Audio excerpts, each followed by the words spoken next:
An inside look at the restaurant industry and entrepreneurial insight to help you succeed. It's the Paper Trails Podcast with Albemarle Paper Supply.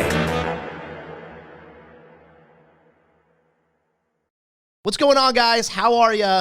This is Nick Calgary-Mitros, host of the Paper Trails Podcast, and we're back for episode 30. And just so you guys know, we are wrapping up season 1 of the Paper Trails Podcast. We have been, gosh, awesome. What's it been, a year now? I think maybe right at a year, a little over. I think a little over a year, 13 months now. We got 30 episodes under our belts. You know, we've got some stuff dialed in. You know, we've had plenty of guests, you know, all different ranges, as you guys have seen, from executive chefs, restaurateurs, owners, Instagrammers, food influencers, content creators. I mean, all sorts of different backgrounds of the food business, but I think it's been good. I hope you guys have enjoyed it. I've had a blast. And so anyway, I have another guest to wrap it up, and some dear friends of mine, Greg over at Pinky's Westside Grill in Charlotte and Huntersville, 2 locations. And so we were talking, we had first talked many months ago, and I was talking to one of his partners about, you know, just coming on and talking about the business and how they got started, and, you know, give these guys some love. If you guys know anything about you know, hot spots in Charlotte, the food scene, Pinky's is one of them. You know, if you have not gone, Lord, where have you been? You got to go check these guys out. They're off of Moorhead. Yes, Freedom and Moorhead. Freedom and Moorhead, and so they've been there for 10 plus years. I would have to think. You guys started when? Going Greg? on our 11th year. 11th year, over 10 years. Super awesome, different, eclectic, great food, great staff. They're actually clients of mine. I've worked with them for many years now, and they're always a first-class organization and very supportive of buying local and things like that. And so, Greg, thanks for being on the show. Thank you. I appreciate you coming on and hanging with us. And so, you know, let's start from the very beginning. Let's say nobody knows who Greg is, which people do know who you are, but let's assume they don't. Give us your background. How did you even end up, you know, 10 years, almost 11 years into owning, you know, a very popular restaurant, Food Network? You've got friends. I mean, you are well connected in the scene. I remember us sitting down probably years ago, you know, whenever we first started talking. Yeah. And so, man, you've got influence. You've got, you know, you've been on the Food Network a couple different times, I think. And so, how did this even happen? How, you know, you're from the area? Yeah, I'm born and raised in Charlotte here, one of the few. Okay. I'm in a small club, it seems like. You know, Yep. But that's cool. I mean, you know, more people and more different type people come to Charlotte. The more better. friends. Yeah, it's great. You know, I've seen this city grow from nothing to everything. You know, we had no sports when I was a kid. We had, you know, like amateur, and I mean, basically all we had was racing and wrestling. Yeah. And that was it, you know, and minor league baseball. So, you know, but anyway, I started out, my father was a fireman, and he always had a lot of jobs on the side. Okay. And very common if you're a firefighter. Yes, they have very good job. Yeah, they work like half the month, and then the other half the month, you know, something like that. They work like 9 days a month, 24-hour shifts, which is, you know, leaves a lot of spare time. Yeah. You can either lay around and get fat, or you can make, you know, you can have a couple of good jobs, which back then, you know, they really didn't care. I mean, they didn't have, you know, health tests and all that stuff. Sure. So they'd sit around and cook, you know, whatever one of them had hunted or shot, or, you know, whatever over the weekend. They'd bring it in and cook it. So okay, I ate stuff. So he was the barbecue guy, your dad? Oh yeah. He loved to do barbecue. He was a great pork cooker. I mean, he was, on the grill, always kind of. Yeah, one of the best. I mean, he did a lot of catering. You know, and I didn't even at the time. I really didn't even know what catering was. I just thought it was just. He was throwing parties, but you know, I'm over there shucking corn and stuff for him to cook on the grill. And, you know, I got all the crappy jobs, but it was a good learning experience. Okay, you know, kind of learned how to go from the bottom up. Yeah, and but just paying attention to that and watching my grandmother cook. I mean, she was a great cook. used pretty much nothing but cast iron. Okay. You know, and she'd do either cornbread or, you know, The classics. chicken fried steak or whatever. You know, she knew how to work the cast iron pan. So Okay. I guess that's why I'm a huge fan of cast iron now. So Okay. I really believe in that. You know, if you got a couple of good cast iron skillets, you're set. You know, as long as you keep them seasoned well. Yeah. But anyway, my path towards food, I'm always love to eat. Okay. I mean, you know, there's stories that they used to tell me as a kid. My grandfather had a lake house, just a little shack on the lake. And he had this boat. We'd get in and go to Riverview Fish Camp. Okay. And where's that at?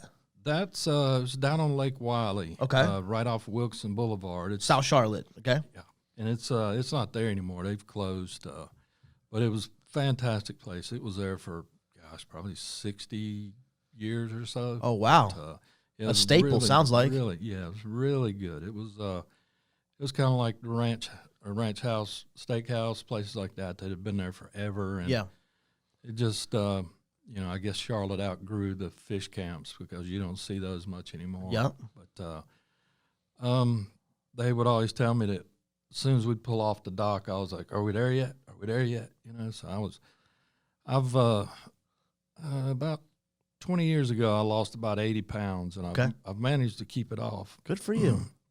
Well, you know, and that's a hard thing in the restaurant business because I always cooked to taste, so I was always, I had a stack nibbling. I had a stack of spoons, and the years that I worked saute station or you're always tasting stuff, so it adds up. Sure, and sure. So before I knew it, I was 280 pounds, and that's hard on a 5'9" or 10 frame. Yeah. Whichever day you call it. 11 on a good day. Yeah, 11's a great day. Yeah, 11's a great day. So always like food. So always kind of, it sounds like grandma, dad, you always up to, hosting events, grilling, kind of, doing that. And so it sounds like you've always love food, kind of maybe develop the passion for it kind of over the years. Yeah, a lot of times when my mom would cook dinner, I'd go look at the table and I'd be, I'm going to go make me something. And, really? My mom didn't get, she wouldn't get offended. She knew. Good for her. It was a way for me to get creativity out. That's awesome. I think she kind of saw it earlier than I did. Okay. But it took me till I was about 20, 21 to figure out that that's what I really wanted to do. Okay. Because I was good at it. Yeah. And because everybody I cooked for, they were like, "Man, you ought to do this for a living." Yeah. And so I'd never really thought about it. Yeah. And just because Charlotte was such a small town, we had what years is this? This is so you were early 80s. Or mid 80s, about 85 probably. Okay, so we're talking about like Charlotte is no metropolitan city at this point. No. It's nothing. We had steak and ale and Red Lobster, and those were fine dining. That was good stuff. Yeah, that's creme de la creme right there. Like you're definitely Red Lobster.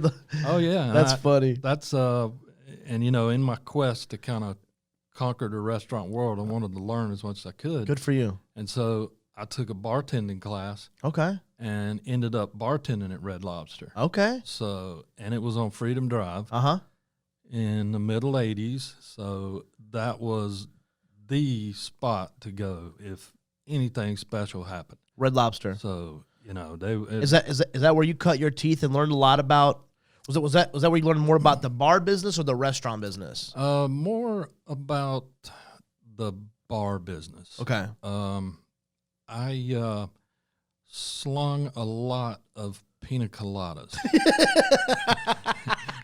They had about 4 drinks that you could buy and take the glass home, and that was okay. Interesting. That was the best thing in the world to a lot of people. Yeah. I mean, I guess they would take them home and put them on their shelf. And sure. Yeah. Thanks for taking us there for our anniversary or whatever. But it was they had like just a frozen sugary ice machine, and then you'd put the ingredients on top of it. And So real simple. that was it. Yeah, it was. I mean, I hate to say it, but a monkey could have done it, and it would have been far more interesting, probably. But it was a good experience though, because I got to go in the kitchen and see a really fully equipped kitchen that could put out probably volumes, 200, 300 covers, with no problem. And so I think that really is what hooked me. After that, I was like, man, I'd really like to get in there and, get my hands dirty. And yeah. So then I started kind of focusing more on kitchen stuff. Food side, okay. Yeah, and so first restaurant you worked in the kitchen was where? let's see, I'm thinking it was Taco Loco, a local, little local 2-off taco store. Okay. We had one on Freedom Drive, and there was one on South Boulevard. Okay. And I know a few people that work there, and I've kind of run back into them in the industry in different places. Nice. And it's very, very interesting. And but it was a unique experience because the guy that this guy Dave, he was from Colorado. Okay. And he was like a restaurant wizard. This guy he had an answer for everything. Really? Any sewage coming up in the kitchen in the middle of lunch, and he could fix it. Just like that. It was he could turn stuff around. So experienced restaurateur, Yeah. knew what he was doing. Yeah, and he never freaked out or anything. He was always calm. Good for him. And he could handle it. Yep. And Which there's something to that.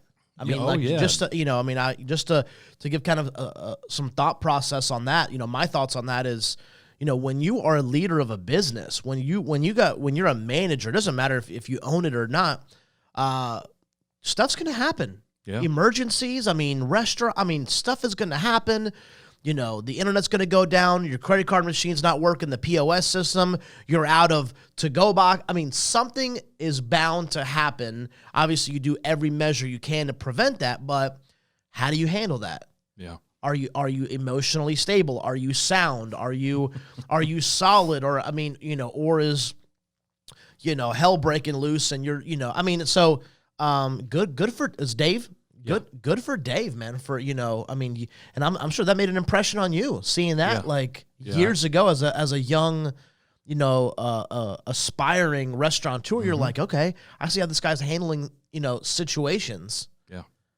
yeah, and it was probably the best year and a quarter or so as far as me learning, just getting off the ground and how to, foundational stuff. Yeah, and how to handle a shift and not to freak out, and that was a huge lesson because sometimes when you're working on a tight budget and especially later on when he sold the place, and these guys were some relation to the Krispy Kreme founders, and they came in and it was just of course it was different. Dave wasn't there, and these guys were more prone to freak out about stuff. I think they wanted their investment just to take off right away and just blast off. Yeah. But and I had some ideas. I was like, I one of the first lessons I learned about messing with recipes was there. I remember I put some extra garlic and something else in the refried beans. I think more fat back because we were putting big slabs of fat back in it. Pressure cooking dried beans. It was great, really good stuff. And I was like, heck, I can make this better. And then I took it to the owners, and they were like, don't mess with the recipes. And so I was like, oh, okay. So you want it all the same. The new owners that came in? Yeah. So they probably knew it from the actual donut side. Hey, recipe is a recipe. Don't mess with it. Yes. An interesting thing to learn, right? Early on. Definitely. It was their place, and it wasn't my place to start messing around with stuff. And I was told that pretty quickly. But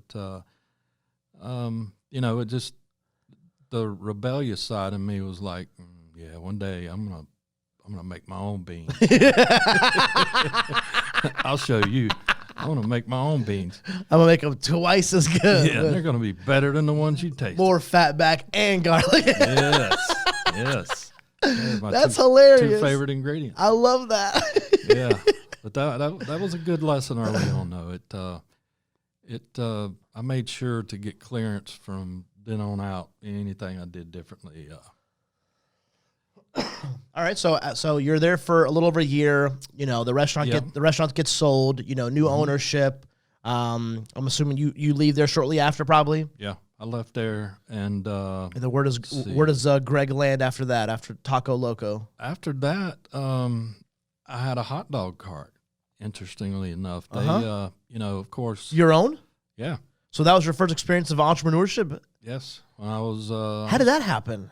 Well, me and my dad had always talked about it, and he had a friend who was just a great welder, and he welded us a stainless steel hot dog cart. It was very simple, just had a grill on it and sink on the front end, had a water tank, and around the front near the hitch had a gas tank, propane tank. So I just grilled everything, heated the chili on the grill. So we sold hot dogs and sausages and drinks, potato chips, snacks, stuff like that. How did that go? Like how was what was your first taste of business ownership like? It was hard. It was really hard. I mean, because number one, Uptown was just starting to open up where people were getting out and about for lunch and things like that. And what years is this? This is probably around 86, 87. Okay. Something like that. And, but yeah, I started out in front of the old Ivy's building. Okay. And then, let's see. Yeah, I was down by Ivy's and Belk's, and when they tore Belk's down, they relocated me up to 5th Street. I was in front of, at the time, it was a bank that's, let's see, gosh, I can't even remember the name of the bank. They're not in Charlotte. Well, I don't think they exist anymore anyway, but it was a pretty sweet spot because I was right at the bottom of a nice-sized bank building. Okay.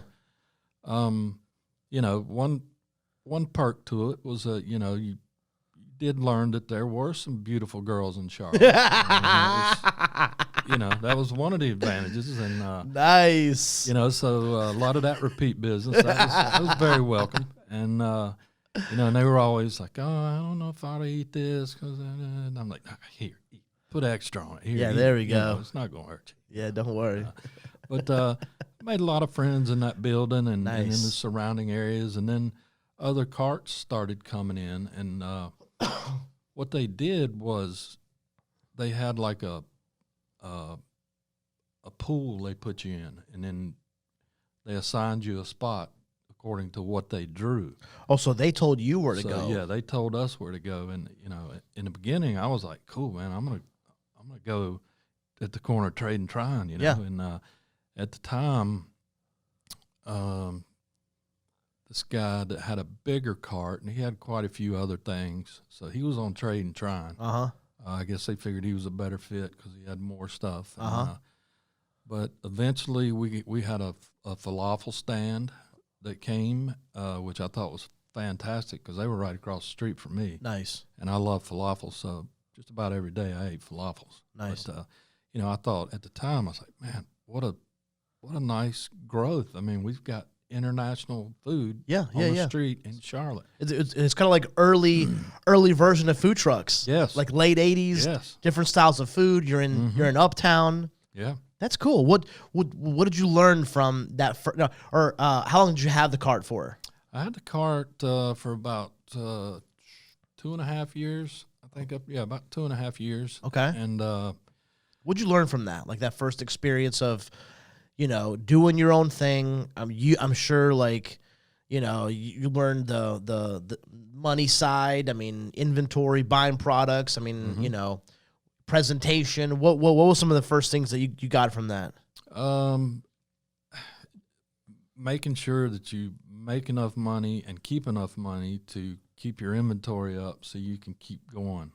That was it's good. When you make $100, you know, and when you're that young, it's like, wow, I got $100 in my pocket. Yeah. You know? And then you forget about, oh, I need to go buy a couple cases of hot dogs and stuff like that. Yeah. So I, you know, I learned real quick that, you know, you've got to have a consistent product, and you've got to always have that product because people rely on it. And money in the register doesn't mean money made, right? It's sales. Sales doesn't equal profit. Sales just equals sales. Like, you know, there's expenses that actually come along with that, which I'm sure in your experience, I'm sure you've seen over the years.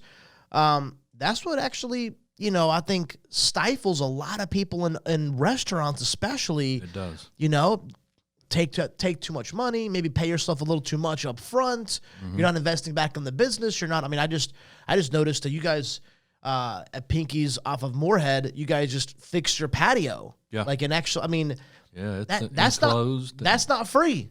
Like I mean, so my point is if you don't handle your business correctly and you don't invest back into it, it's a very, very easy recipe for failure. Yes. Right? Definitely. Yes. And you know, I learned that, I mean, I did pretty well with the hot dog cart. And then 1989, we were for the first time, we got into Festival in the Park. Okay. And I had a nice location. And I was going to be selling hot dogs and sausages and, you know, pretty simple stuff. So I figured, man, this is going to be great. Yeah. So we got up all this inventory and everything. And 1989 is when Hugo came through. I remember that. And so my cart, a lot of people's carts got destroyed and you know, places that had bigger things that trees could fall on. Yep. But actually, my hot dog cart was in the middle of 3 fallen trees, and it was just sitting right in the middle of it. Not even the umbrella was. So it was fine. So it was fine. So, you know, I was like, well, okay, this is a bust, and I'm going to feed the neighborhood hot dogs for a few days while nobody had power, which is what I did. I mean, we gave because, you know, we bulked up. You know, we thought, man, we're going to make a killing. Yeah. But it just, you know, it just wasn't meant to be. And so then. And for our listeners kind of listening that maybe were born, you know, after the 2000s, you know, Hugo was a hurricane in 1989 that was I mean, I remember I was born in Statesville, Greg. Okay. And I lived there until I was born in 86. So we left there in 91 to move to Salisbury, where I kind of was raised. And I remember like massive trees falling, almost hitting our house. I mean, it was a serious hurricane. Yeah. A lot of damage to, you know, North Carolina, Charlotte, all the surrounding areas. And so, you know, that's for you listening. Yeah, I mean, it was not unlikely for a ton of damage and trees to kind of, you know, take a hit. So anyway, you know, continue. Go ahead. Well, you know, it did. It pretty much destroyed Myers Park. I mean, there was a fire truck that one of those huge trees on Myers Park. Fire trucks, close to $500,000, and a tree hit it right in the middle of this ladder truck, and it just destroyed the fire truck. Dang. And, you know, seeing it in my life, I'd seen, you know, tons of fire trucks. I've never seen one destroyed or even hurt. You know, I mean, those things are like trains, you know. Yeah. And so it was a really bad thing, and a lot of people lost a lot of stuff. And but I started thinking more of, you know, brick and mortar type. Okay. You know, I want to get into a restaurant. I want to do something. And so the plans after that were what? What what were you thinking of? Well, my grandfather wanted to meet with me and my mother. My grandfather was from rural South Carolina. Okay. And he was a hardworking man. He was in the Marines in World War II. And he started his own drywall business, Mecklenburg Drywall. Uh-huh. And so he was like, well, I got some money put back, and I've always wanted a restaurant and bar kind of thing. And so I started working on my first menu because, I mean, you know, I was like, you sure you want to do this? You know, I was trying to make real sure, because Yeah. it's a huge step. Number one, going into business with family. That's a very difficult thing. Yep. But so I put together like a deli kind of menu, and we had pizza and a couple of pastas. It was very ambitious for the area we were at. We were at on Highway 49 and Arrowwood Road. Okay. Which at the time was developing, but wasn't developing as fast as we needed it to. Okay. So we were there, and we would always have a decent bar crowd. What was it called? It was called Station 49. Okay.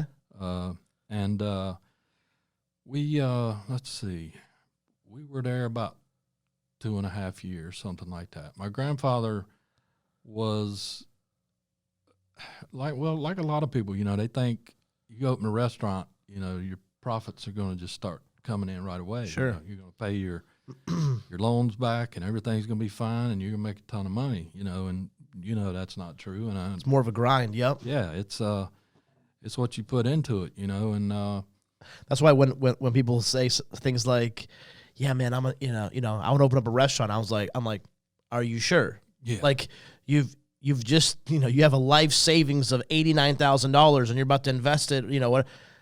Like Yes. think about and just because you make a good pumpkin pie doesn't mean that you can actually run a restaurant. You know what I'm saying? Like Yes. Oh, exactly. let's and I'm not saying it from a bad spot. I'm just saying like it's tough. Yeah, It's not very easy. tough. No, it's not, and it's a hard lesson to learn when you have to give the keys to somebody else. I mean, I remember the night, it was our last night, and luckily we found a buyer for the place. So, but it was really bumpy working with family, and especially when you're not making enough money to do things you want to do or take profits. Or What'd you learn from that experience? Like first brick and mortar, Station 49. Like what would you learn from those 2.5 years?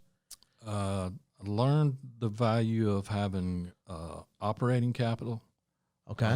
Having some savings. Okay. Having Savings personally or in the business? the business, Okay. and I guess personally too. Sure. Yeah. That, never hurts, but Yep. I mean, just having good equipment. I was fortunate enough that we found this place. Gosh, I can't even remember where it was, but this guy was like, "Yeah, I'll finance all this stuff for you." So we had all brand new equipment and everything, and so it was working wise, it was. I taught myself a lot of stuff because a lot of nights I would work. It was slow enough to where I would work by myself. But How old were you at that point, Greg? I was probably 26, 27. I mean, so you're young. So, You're not. I mean, I you're was you're very young. running a restaurant. The responsibilities at 26. Yeah, it's it was a good learning experience. Of course, there were family problems that went along with it. But, Sure. but nothing that couldn't be fixed after. Yeah. The business was gone. Yeah. My brother got involved. He's kind of a hothead, but I mean, he means well. But Yeah. he's a guy of action. Yeah. He works for state emergency management now. He used to be a Charlotte fireman, but he's used to, all right, come on, go on, Let's go. Yeah. There's no time to sit around and think. Let's just go. And so, those things when you're kind of laid back like I am, it's I'm going to be like, hey, man, it's cool. Just calm down. And he's like, no, man, we don't have time. So me and my brother are exact polar opposites. I mean, it doesn't get any different. So, Shout out to brother out there. yeah, shout out to Alex. We're good now. We Nice. understand our That's differences. it. I mean, and that happens, isn't it? Like, younger sibling. I mean, I feel like the older you get, I mean, I've got two younger brothers, one's 3 years younger and one's 13 years younger. But, I really grew up with the one that's, George, who's 3 years younger than me. And, as kids, we always bicker. But the older you get, the more you're like, all right, man. Like, we're family. We just love definitely. each other. So. I mean, when we were in the yard fighting with rakes and whatever, he always loved his cars to be just immaculate. I mean, he always was a hard worker, still is. Yeah. But I would always go after. If I wanted to end things, I would pick up a rake or something, go after his car like I was going to hit his car, and he'd be like, no, you know. And That's so funny. so yeah, I mean, typical brothers. Yeah, stupid I love stuff. that. And, I love that. Okay, so Station 49. So yeah, So you find a buyer, you sell that, huge learning Yep. experience. So you've Huge worked at bartender, you worked at Taco Loco, you had your own cart, now you had your first brick and mortar. I mean, that's a lot of experience in a short amount of time. What's that? 5, 6, 7 years right there? yeah. So I mean, you've already, so how do you pivot from there? What's the next stop? Well, I'm faced without a job, and so I'm trying to figure out what to do. So I let's see. I think my first job was the Radisson Hotel uptown. Okay.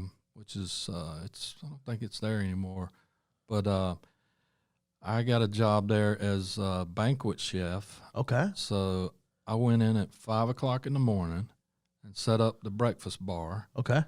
And then I would handle any banquets they had. Sure. Events, stuff like that. Yeah, and sometimes they were up to 1,000 people. I mean, they had a huge catering and banquet Capacity, department. And Wow.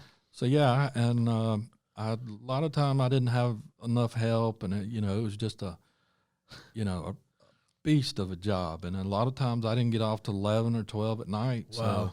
So Long hours. yeah, Different, whole different system. Now you're in a hotel yeah, I'm wearing versus franchise versus your own. Okay. Yeah, I'm wearing chef whites and the tall hats and everything. So I'm like, all right, man, it feels good. Yeah. And I kind of made it a little bit. yeah. I mean, and here I am again but this time I'm working in a kitchen that's fully equipped with things that are Top of the line. yeah, meant. I mean, it's like being on a Navy ship. These things are made to feed 500 to 1,000 people. Sure. Tilt kettles and things you don't have in just a normal restaurant. Yeah. We'd make our own stocks, and so we had braziers that would hold a couple hundred pieces of chicken. Nice. So it was definitely that got me right there. I mean, I was like, this is it. This is all I ever want to do. Yeah. So I started reading every cookbook I could get my hands on. Good for you. Studying. Watching everything. And at the time, really, it was like Frugal Gourmet and Julia Child and Jacques Pepin and on TV. That's about all you could see. I mean, there was no Food Network, and and I've even read the story of the Food Network, and those guys, the way they put that together, it was it was just a wild ride for those guys, and I highly recommend that. I can't remember the name of it, but it's about the Food Network. The story, yeah. But it's a great story because it wasn't easy for them. Yeah. In the beginning, there were a lot of people involved that shouldn't have been. But, Interesting. So you're at the Radisson, and you're there for how long? I was at the Radisson probably for about 6 months. Okay, so short stint. Yeah, that pace of 6 days a week, gosh, probably 18 hours a day or more. Jeez. Was just, and I was driving at the time. We lived in an apartment. Me and my fiance at the time, Candy, who's now my wife. We were living down off of Airwood Road. We had moved down there to get close to Station 49. Okay. And so I had like a 30-minute commute into the city. Yeah. Yeah, that sounds weird. Into the city. Yeah. And into the 15 buildings that we had uptown. Yeah. But let's see. So 6 months after that. So how do you end up in Central Avenue? How did that pan out? In the Plaza Midwood area? Yeah. Somewhere in between several other gigs at different places. Yeah. And, I ended up at Providence Cafe, which was on Providence Road. Okay. And they had Providence Bistro up at University. Okay. And I was working there and doing caterings on the side, and I catered a couple that that were good friends of mine and Okay. still are. Uh-huh. I catered their rehearsal dinner. Okay. And it was crazy because she owned a hair salon, and I set up just one propane burner in the back, and I catered about 70 people just out of this little back room. And, you know, Little hole, sounds like. I'd have to keep opening the back door. People come by and close it. And I was like, look, I'm going to die in here. You know, carbon monoxide is real. You know. So that somebody come in, oh, it's chilly. And they'd shut the door. And I'd be like, oh, excuse me. Yeah. That's going to kill me. Yeah. If I want to keep eating, just give me that. But, you know, so I pulled that off, and everybody loved it. And First off, on a side note, Greg, I bet we could probably be here for 3 hours. I bet you have so many stories. oh, I do have some. I've got some great stories. Oh my gosh. I've got some ways that I've had to cook Holy just on moly. the fly because something breaks, or you know, I've just That's the done guerrilla. I called it guerrilla catering. Yeah. You know, it's just whatever you had to do. You know, I hear to ya. get the product out. I hear and, ya. You know, I always could seem to pull it off. I don't think Good for you. ever had to go. You know, well, I can't do it. can't do this. Well, I mean, listen, and you know, that's a testament.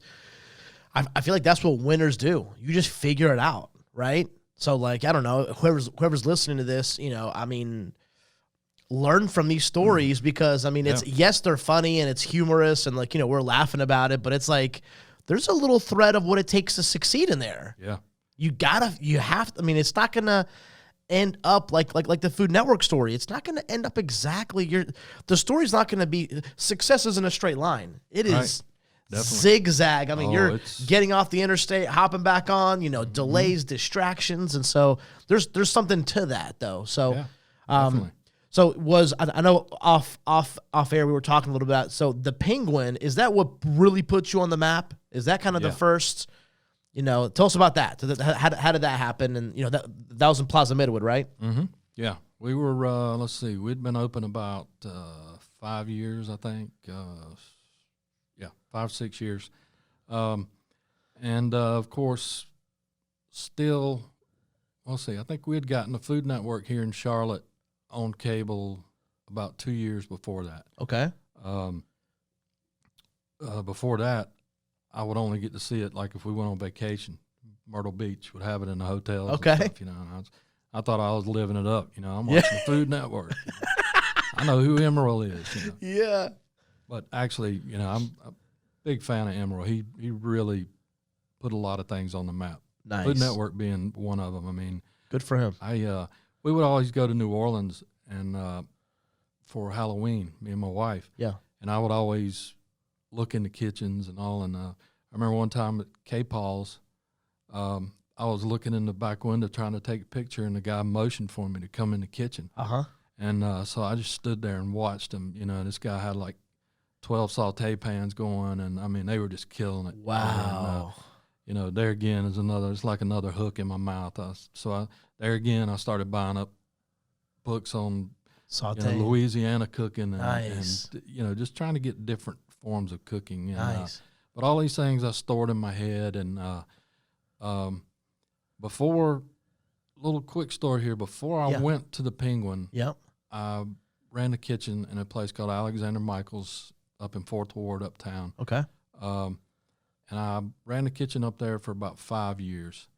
And I had free reign as far as developing a menu, putting things I like on it. And they still have several of my menu items today on the menu, which is I think is, you know, that's one of the best honors you can have. Is, you know, if it's working and they don't feel like they need to change it, you know, that makes me very proud. 100%. But yeah, I learned a lot there of what sells, what doesn't, what to apply in certain situations. Sure. And one of the weirdest off-the-wall things, there used to be a place on 7th Street, Jack Straw's was the name of it. Uh-huh. And they had fried pickles on the menu. Yeah. And for some reason, I don't know if they were that popular there or just nobody really promoted them or talked about them, but I just thought it was the coolest idea. I was like, man, Fried pickles. that's great, you know? Yeah. So I put them on the menu at Alexander Michael's, but I used kosher dill. And when I was doing the menu, when I left Alexander Michael's and went and, let's see, well, it was a couple of restaurants later that I developed the menu for the Penguin. First thing in my head was, man, fried pickles. We got to try the fried pickles. Nice. And from day one, that was the best-selling item that we had. No kidding. And that's what got me on the Food Network was fried pickles. So that and is that restaurant, you know, was it the one that kind of you think gained your most popularity? You think? Yeah, definitely. Because I mean I know just talking off air. I mean, the community loved you guys, right? Yeah. We had a great run there. The community was fantastic. I mean, the locals were great. And you were there for how long? I mean, what years was this? Let's see. I was there from 91 until close to 99, or probably right around, I guess 99. So, you know, in the meantime, me and my wife had a child, our daughter Patsy. So my life changed drastically. Sure. You know, I mean, we have to take on a lot more responsibility there. Yep. And, you know, there were times when I'd work 2-3 jobs just to pay the bills and, you know, whatever it took. You know, whatever it took. That's part of growing up, you know. 100%. You learn what it takes to run your life as well as business. And, you know, it was hard, but, you know, I wouldn't change it. Yeah. And my daughter is smart enough to not get in the restaurant business. She's helped me with some caterings before. But yeah. She's, you know, I would always say, well, you know, you can always go to culinary school. And she'd be like, nope. Yeah. No, I cannot. So she sees me limping around the house. And, you know, I just had a hip replacement about 6 months ago. So, you know, she saw the toll that it can take on you. Yep. And, but, yeah, the Penguin, you know, we got to where we would have annual pig pickings. And the whole neighborhood would come out. We'd have to shut down the street and get permits. Oh, wow. And somehow we got away with doing fireworks off the roof. I mean, and I'm talking big fireworks. And I'd look out, and there's cops and the fire department, and everybody's standing there. And I'm like, well, they're going to arrest us when we get down. But then I noticed they were clapping and having a good time. And so... That place, literally, that place was so popular that we kind of got away with a lot of things that we probably shouldn't have. Pyrotechnician over here, Greg. Well, that was more my partner Brian. My role up there was to, after it went off, was to run over and kick it out of the way. So I'm not sure if that was the best job. You know, if something could have been left and you know, shot back at me. But, But anyway, it was fun. It was we had a lot of fun. Good run there. Yeah. I have you know, you live and you learn. You know, good and bad. And you know, I'm not saying it was bad, but you know, towards the end, it got a little stressful because you know, seeing things different. People, you know, a lot of things people don't understand about partnerships. You know, when you make agreements, you know, you have to stand by them. And sure. We just came to a point. Well, I got a call about the building for Pinky's over at 1600 West Moorhead. Yeah. And I knew when he gave me the address what it was. Yeah. And I'm thinking, wow, that's where my pawpaw, my grandfather, used to take his Volkswagen to get fixed. So I told him, I was like, don't show it to anybody. I want that building. Nice. So that set up Pinky's. But the biggest success at the Penguin was when we got somebody put our names up for the Food Network to be on a new show called Triple D. And we were on the 3rd episode of the 1st season. Nice. So, yeah, it's crazy. Every once in a while, Guy will be close, and some of the other guys that have been on Triple D or the grocery games or whatever, I've gotten to know a lot of the camera crew and production guys, and so that's one really good thing of it. And I've got to know Guy, and he and I we've stayed in communication for like 13 years now, something like that. Nice guy.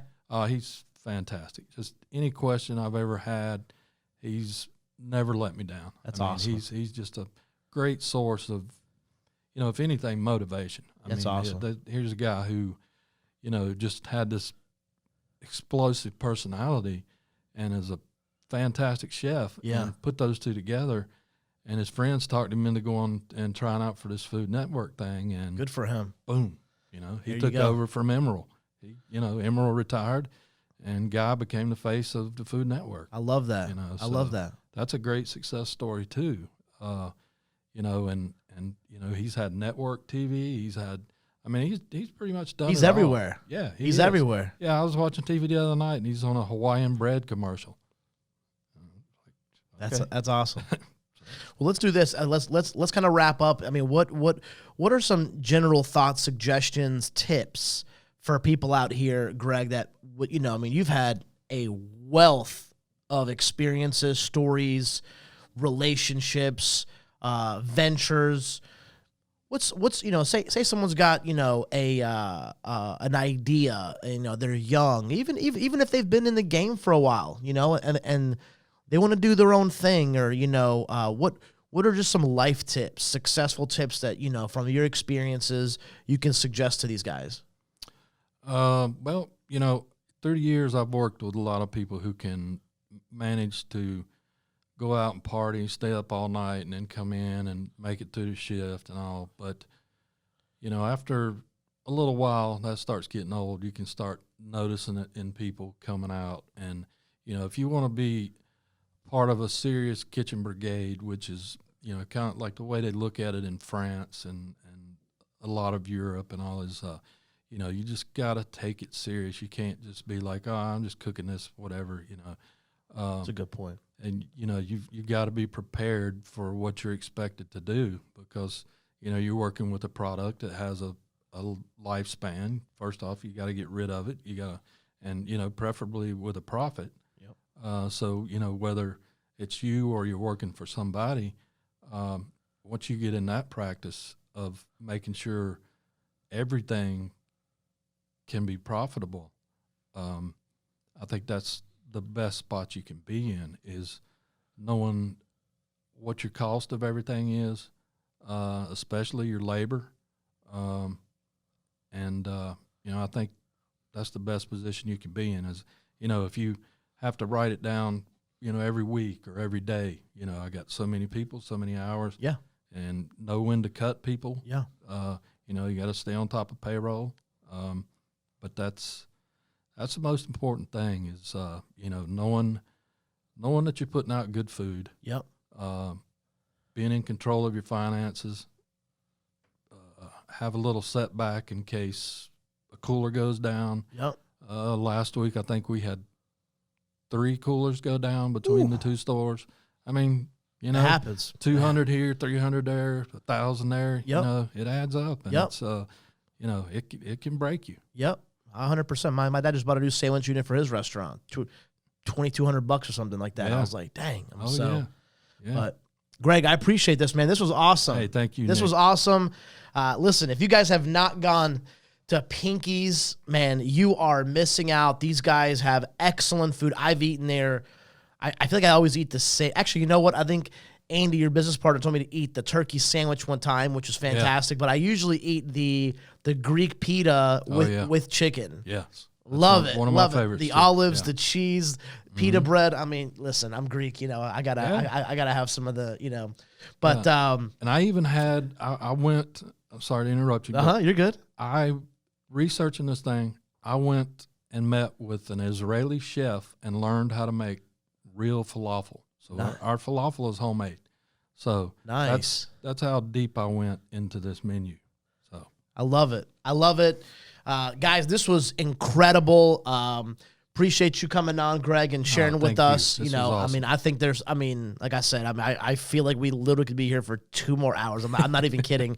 But hey, season 2, I'll come back. Hey, there you go. Our first ever, guests coming on twice. But season 1 is over, episode 30, Paper Trails podcast. We had a blast filming this, and we've learned a lot. Austin and I, traveling and setting up and podcast studios and the whole thing. But like I said, if you guys have not gone to Pinky's, stop by, support them. They are a staple in the community. Obviously with the pandemic and us doing all takeout, I mean, a lot of restaurants have taken a hit. So support local. Go to your restaurants, buy gift cards, get takeouts.